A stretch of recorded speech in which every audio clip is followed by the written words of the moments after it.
Hey, you found my YouTube channel. Thank you so much for clicking on this video. By the way, there is a subscribe button floating around somewhere. I'd love it if you would just click that thing and just subscribe. That way you can find out when I'm doing some interviews. I'm trying to get better at putting these things online as I do them. And this time I had a chance to Zoom with one of my favorites, Kevin Bacon. He just wanted a peaceful vacation in Wales, in the countryside. He just wanted to take his movie wife and his movie stepdaughter and just have a quiet time. Unfortunately, the house that he picked doesn't want him to leave. It's the latest from Blumhouse. It's called You Should Have Left. Wow. I love this. Wait. What? Listen. Be quiet. I want to start out with something that we did not get in the film, but I was very curious about. Your Airbnb review of the house that you stayed in. What would you have rated it? I don't think, well, yeah, it would not be a great rating, let's face it. Hello? Are you okay? Have you ever had a bad experience? Have you ever had kind of a, nothing like this clearly, but something that was just weird or off? Well, I can tell you that, you know, this is a regular part of our lives. And when we go away, and we've been doing this for 30 years as a family, it just makes more sense for us to get a house than it is a hotel. So we'd like to cook and, you know, be able to do our laundry and, you know, just live in a place. And sometimes what that requires is that, you know, people have to move out. And there's a great moment in the film where you know, we look and there's all these hooks on this wall of where pictures were supposed to be. And when I got to London, we shot some of the movie in Wales and some of it in London. I had this rented flat, and I went down into this room, and sure enough, here was a wall with a whole line of hooks and no pictures. Okay. I took a video of it and sent it to David Kep, the writer-director, and I said, I don't know, maybe I should have left. Right. Well, you survived, so that's all that really matters. You're here.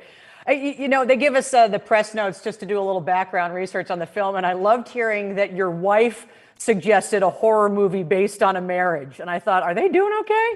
Yeah, I know. What are you going to do?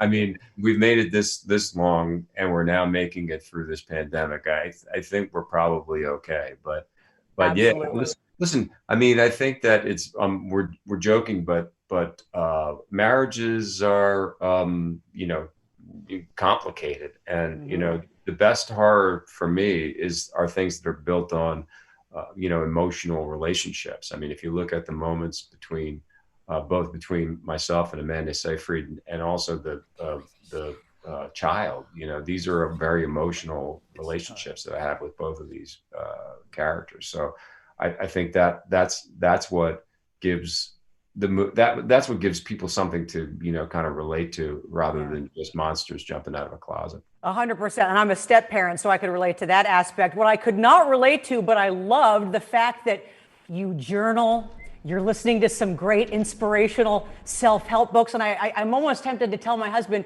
why can't you be more like Kevin Bacon in this movie?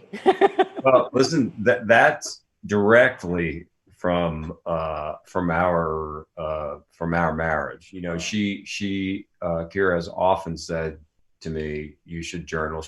She's bought me journals. She's left them around the house. I've done some of it, but it's not something that I've really done on an ongoing basis. However, I do meditate and do have plenty of different meditation apps. So that's something that she kind of talked me into, that I actually find helpful, and certainly something that's been helpful during the quarantine.